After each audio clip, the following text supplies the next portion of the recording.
You're listening to The Bible Guys, a podcast where a couple of friends talk about the Bible in fun and practical ways. Hey everybody, welcome to The Bible Guys. It is good to be back. Thanks for tuning in. It's you know what, Jeff? Tuning in? I don't want to be here today. You don't? I'm just kidding. Oh, I was going to say. Remember we said that on Yeah, Monday? it's good to be here. Yeah, and you're like, I don't want to be here. I don't want to be here at all. Yeah. Blech, blech. Newsflash, that was only like 30 minutes ago, 40 minutes ago. Well, yeah, for us. Actually, no, it's longer than that. Yeah. But no, for real. It is always good to be here with you. Thanks for tuning in. And if it's your first time, hopefully you'll be able to go back and watch, 800 episodes? Well, everybody makes bad choices. If this is your first time. That's right. Wait too long. Yeah, exactly. But hopefully we have a lot more in the future. Absolutely. Bible Guys aren't going away anytime soon. You don't That's think? right. We have almost 1,000 episodes. Yeah. So. That'd be pretty cool. Yeah. To go back and watch them all. Yeah. Can you imagine, man? I wonder how many people just are binging the Bible Guys right now. Yeah, like they can't get enough of it. Oh, yeah, Forget yeah. Stranger Things. Yeah, that's right. Who Right. cares? Right? It's Yeah. the Bible Guys. Go back and listen to 900 and some odd episodes of the Bible Guys. That's funny. Hey, well, today we are actually going to dive into a new Beatitude in our series about Beatitudes. But before we do, Desiree wants us to play the very classic Would You Rather. These are so much fun. They are. Okay. I like it because we get to decide. It's sort of like a get to know you, like which one would Chris and Jeff rather do, right? Getting to know you. Getting to know all about you or something like that. Yeah. Okay, so I'm particularly excited about the first one because I'm not sure if I can peg you on this one. Okay. Would you rather rock a mullet or a perm? Yeah, I think I know the answer to that.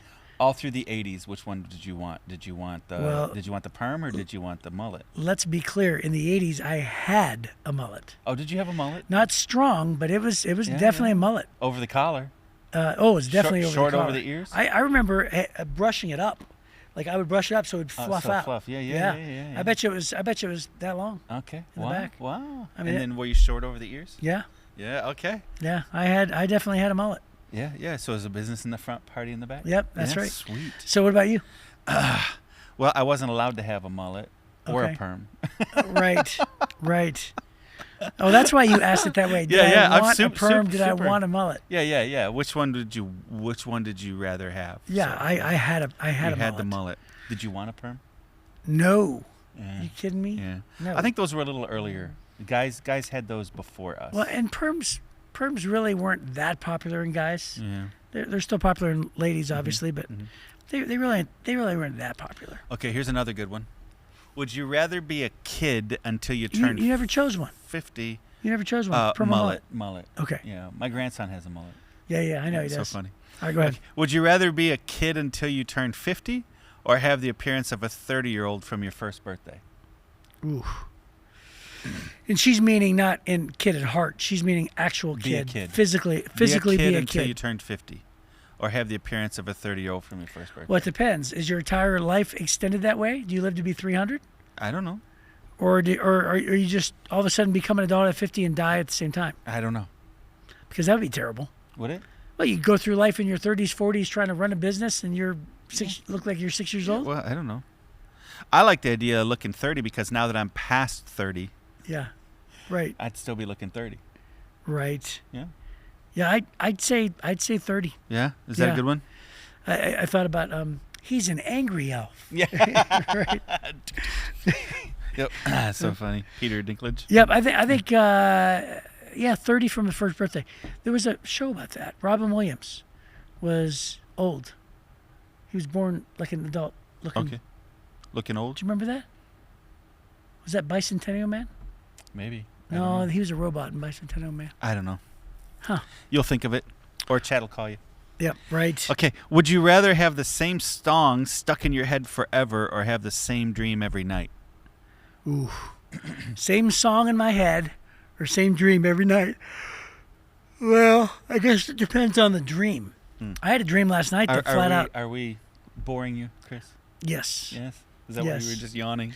Yeah. Like, I turn hate the this lights up. question.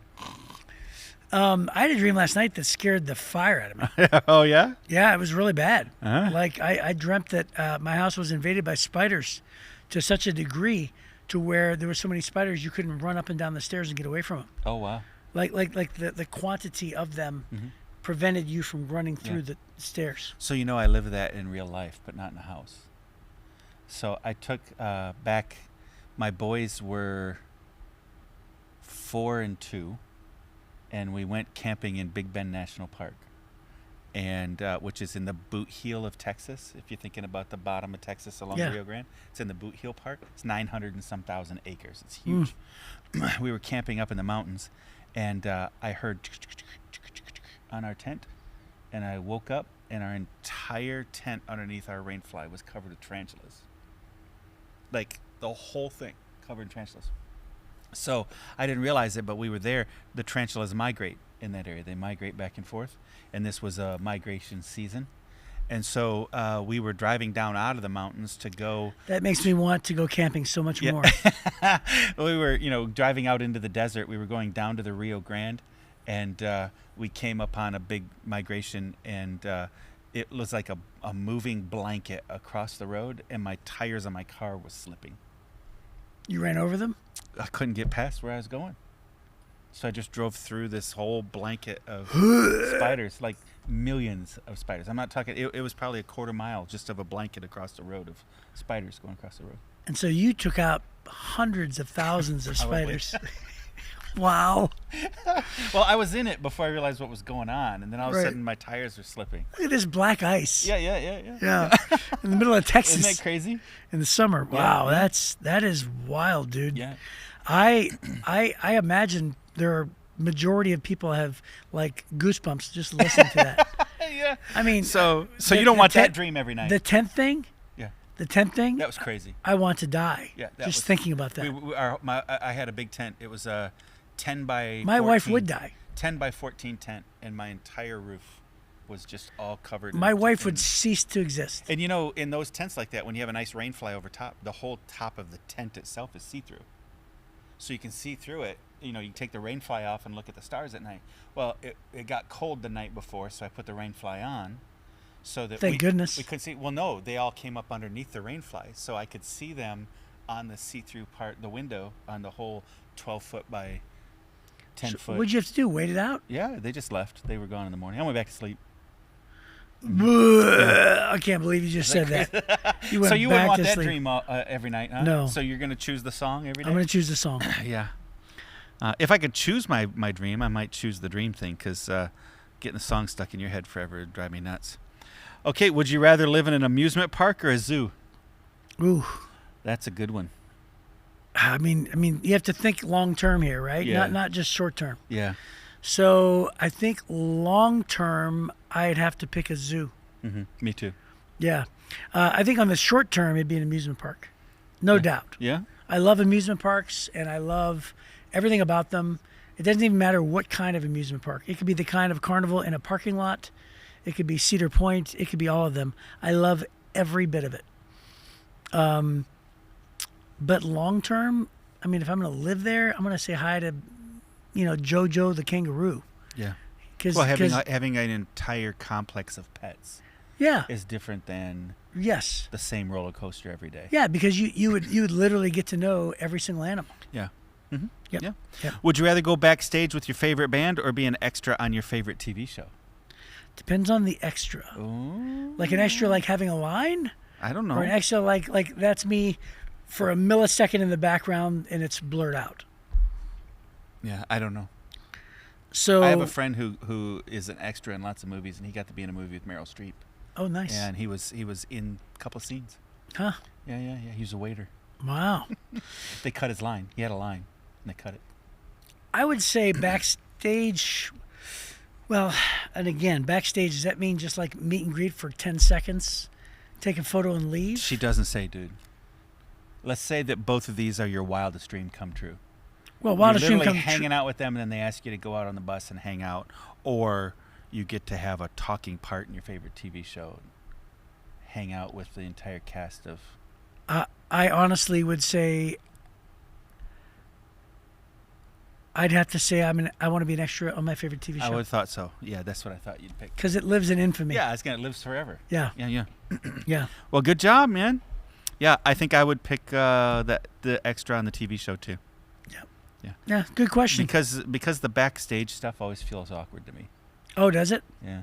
Huh. Hi, this guy's exhausted. He just finished his big show. Yeah. He's tired. He's hungry. He wants to go get on the bus. Right. And you're like, oh man, you sang my favorite song. You remember that time? Right? Remember that time you sang that song? That was my favorite. Remember that It's just time? so awkward. You know? Remember that time you sang? Remember like 40 minutes ago? Oh, jeez. Because everybody's gonna say the same thing. You're amazing. You're my favorite. Right. That's why I paid $300 for this. Right. Right. But yeah. Anyways. That's so funny. Yeah. And they're probably so tired of. I mean, like, think about it. If you have super fans, when would you really be super interested in a super fan? I mean, Taylor Swift seems to be, but she sort of chooses those, right? Mm-hmm. Every now and again, she'll meet with somebody. But other than that, I don't know a single fan that's like, so please tell me more. Yeah. Yeah. Or a single artist that would say that to a fan. Right. So I don't know. Anyways, right. yeah. So I'd choose to be an extra on a TV show.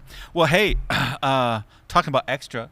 Did you know that Jesus didn't just give 1 or 2 Beatitudes? He gave a whole bunch of extras. Did he really? Are these extras? Yeah. Are we now moving into the extras, Jeff? Are these the leftover verses? So this is number 5. We've already covered the first 4. Yeah. And now this is number 5. These are the leftovers. No, I didn't say leftovers. You said extras. Extras is not the same as leftovers. Yeah, I'll give you grace. It was They're a transition. bonuses. Okay. Yes, it's even more of the same good stuff. Even more. So in Matthew chapter 5, the 5th Beatitude says, "Blessed are the merciful, for they will be shown mercy." That's it. That's it. Blessed are those who are merciful, for they will be shown mercy. Mm-hmm.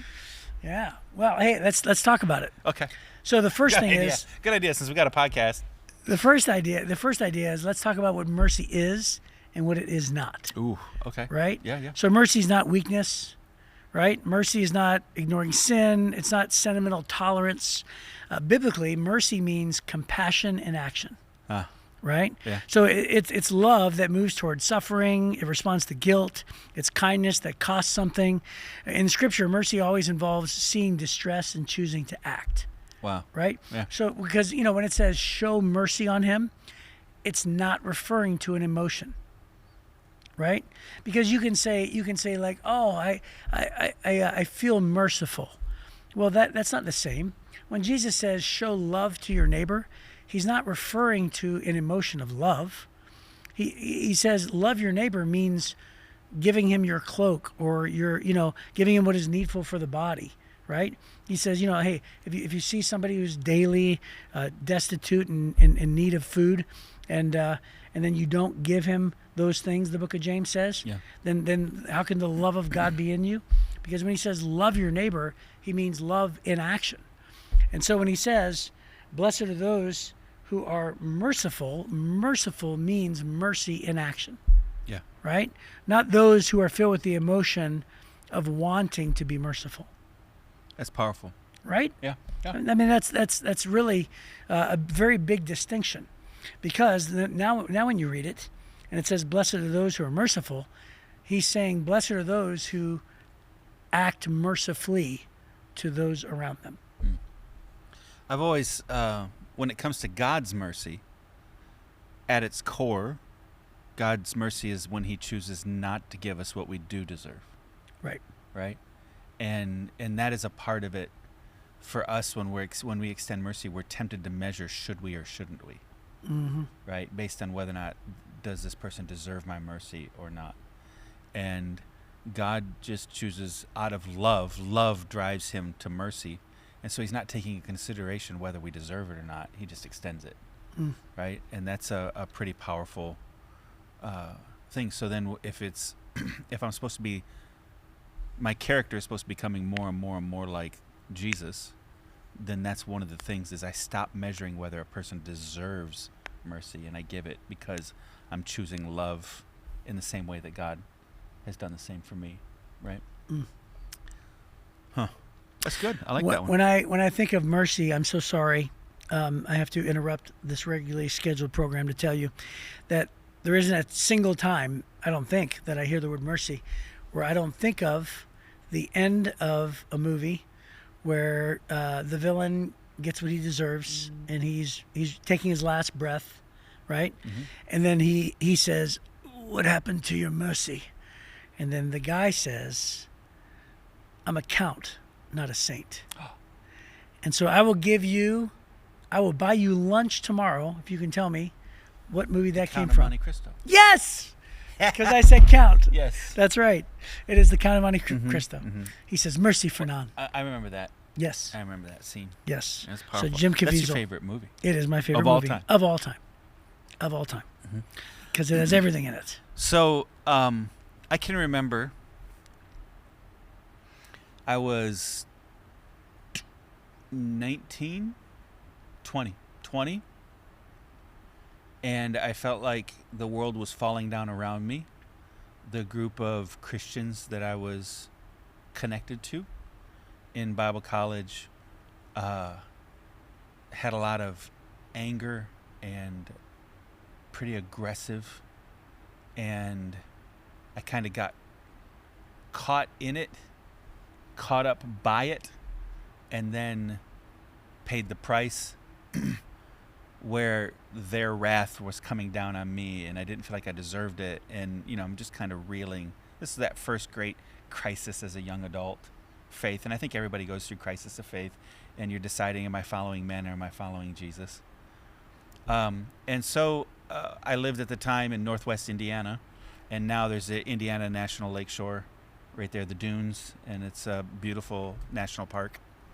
And but back then it wasn't a national park yet. So I went up there, and there's a sand dune that's a couple 100 feet high called Mount Baldy, and I climbed Mount Baldy, and I went out and sat just looking at Lake Michigan, and I had some music with me, and I was just trying to recenter, and I had a Bible with me, and I'm just like flipping through trying to figure out, you ever have one of those times you just don't even know where to read? I'm a Bible college student.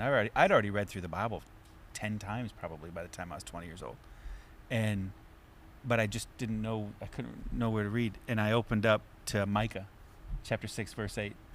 And I started at the beginning of chapter 6, but when you get to verse 8, he says, "Know, O man, the Lord has told you what is good, and this is what he requires of you, to do what's right, to love mercy, and to walk humbly with your God." So I'm trying to figure out, what am I supposed to do? And I'm like praying to God. I don't know what to do with my life. I don't know what to do with this situation. I feel like I'm being persecuted to some extent, but I also know I brought some of this on myself, and frustrated, and I just don't feel like I can make anybody happy. I remember I was complaining to God about it. I can't make anybody happy. And then God goes, "Let me tell you, the only thing I really require of you is that you do what's right, love mercy, and walk humbly with your God." And that kind of has become a guiding, it's almost my North Star. That verse is one of my North Stars. When I don't know what else to do the right thing, right? Walk humbly with God and show mercy to others. And that's, I don't always master that, but it is interesting that this idea of showing mercy is one of the three things God says, hey, if you don't know what else to do, just walk humbly with God, right? Live as well as you can live righteously, and show mercy. Do you know that song, Micah 6:8? I know the one that Stephen Curtis Chapman did. Sing it. Oh, I can't sing it like that. That's crazy good. Oh, is it good? Yeah. The one I learned was King James Version, where there's an echo, right? He has shown thee, oh man. Oh, yeah. What is good and what the Lord requires of thee. And he goes, but to do justly, and to love mercy, and to walk humbly with thy God. That's a good one. Yeah. That's good. Well, that's it. I mean, so if you're wondering how important mercy is, when God gives it a summary and says, here's what I require of you, these three things. Yeah. Right? Mercy is right dead center. And remember, we've talked about that before in the way that the Jewish mindset is, as far as teaching, the center concept is where the other two emanate from. So do right and walk humbly with God. It's a mercy thing. That's what's it's those two outsides are going to drive the middle. That's what's going to happen, yeah. Hey, I want to read for you a note that I looked up about this verse. And it says, mercy as evidence of a transformed heart. And this is just a couple comments about that. It says, the Beatitude is not a command, It's actually a description. Jesus is not saying, be merciful so God will love you. He's saying, those who belong to the kingdom of God are merciful. Yeah. Right? It's an observation. If you're really part of the kingdom, you will be merciful. That's correct. It's one of the fruits that you're going to be able to tell whether or not you're walking with God or you're connected to God, because you've received mercy, you're going to extend mercy. That's right. Yeah. Oh, that's good. And then it goes on and says, mercy does not earn salvation, it actually reveals salvation. A heart that has truly received mercy from God cannot remain hard toward others. If grace has reached you, it will flow through you. This is why Jesus later says, forgive and you will be forgiven. And then I thought this next line was a really interesting line. He says, forgive and you will be forgiven, not as a transaction, but as a reflection. So he's not saying conditionally you must forgive in order to be forgiven. Right. He's saying as you are forgiven, you will forgive. Yeah. Right? Mm-hmm. Yeah. And so I think that's really interesting. It's a sign. It's a sign. Yeah, it's a sign that of what's happened on the inside is coming out on the outside. Isn't that really good? You know, it's my really pastor, incredibly growing insightful. up in high school, I had a really great pastor from the time I was 12 until I was 16. And then I had another really great pastor from 16 to, he did our wedding at 21. He was fantastic. Both of them were great. So Rick Fox was my pastor, the second one. And he was a great big guy. He was 6'5", 6'6", probably 250 pounds, 260 pounds. Wow. Tons of muscle. Just a big, strong guy. And he grew up in the coal camps in Mann County, West Virginia. And it was wild place. And he was bigger than everybody else, and he was a miner, coal miner. And when he would come out, him and his buddies, his favorite thing to do was to go knock a couple back in the bar on a Friday night and just start a fight, because they would just clear the bar out. They just beat everybody up for no reason other than the fact they just enjoyed it. And here he is, you know, he had all kinds of scars on his knuckles, all this kind of stuff. He loved beating on people. So then, because he was a big guy, and because he was strong, because he liked beating people up, people would use him for that reason sometimes. Hey, go fix this guy, right? And back then, you know, Mann County, West Virginia it had like 2 deputies. You know, there was nobody. And so they enforced all their own law. They enforced all their own consequences, all that kind of stuff. And so he delighted in it. He liked breaking people up. And then Jesus saved him. And then he was that quick to cry. It was the weirdest thing. He's like, I don't know what happened to me. Like, I used to be like this tough guy, want to beat everybody up. And he said, ever since Jesus changed me, I have this compassion and this mercy. And it was almost a frustrating thing to him. Just a little bit. Where'd this come from, right? What happened to me? And he said the same thing. He said, you know, when Jesus changes you, he changes you from the inside, but what's on the inside comes out, especially under pressure. Did he move from Man County to Woman County? Yeah, no. But yeah, it was kind of an interesting thing that was his testimony. So he was telling that story. And one of his best friends was a Cajun who grew up in the swamps in Louisiana, and would spend months at a time on house fishing boats out in the swamp, just filling the cooler with fish and then come in and sell like that back and forth. And he was the same way. When he was in town, that's what he did, just beat people up, just for fun, just beat people up. And then he also became an enforcer, beat people up. Same exact story. And then he said, dude, when Jesus saved me, I was like, what happened to me? And he gave the illustration. He says, it's like when the Grinch's heart grew 3 sizes. Yeah. Right? He's like, what's happening to me? That's right. He said it changed me on the inside, where I delighted in it before. And he said, now I'm almost embarrassed to even tell the stories. Yeah. Like, what was I thinking? Yeah. And God changes you, and mercy is a part of that. That if you're wondering, has God ever really come into my life? Did Jesus really change? One of those things is that you're going to desire more mercy for people rather than just pure justice all the time. That's awesome. Yeah. Well, hey, that's our time. So thanks for tuning in. Hopefully we'll see you tomorrow on the Bible Guys.